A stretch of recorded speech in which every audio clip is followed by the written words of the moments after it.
स्वाभिमानी शेतकरी संघटनेच्या वतीने नववर्षाच्या प्रथम दिनी तुळजापूरच्या भवानी मातेचे दर्शन घेऊन मंदिरात कर्जमुक्तीचे अर्ज भरून राजेश शहाजीद्वारद्वारी देवीची महाआरती करून स्वाभिमानी शेतकरी संघटना कर्जमुक्त सातबारा कर्जमाफी अभियानाचा आरंभ करण्यात आला।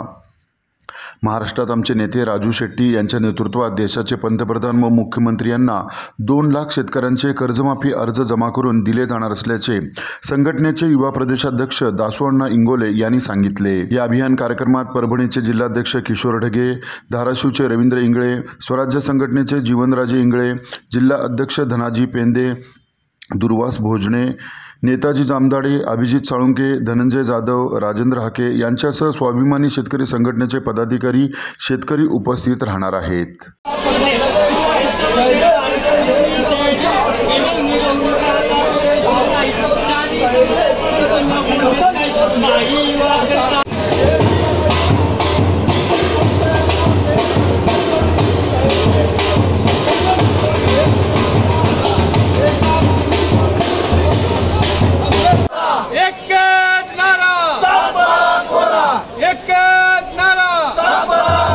छत्रपती शिवाजी महाराज की जय। धर्मवीर छत्रपती संभाजी महाराज की जय।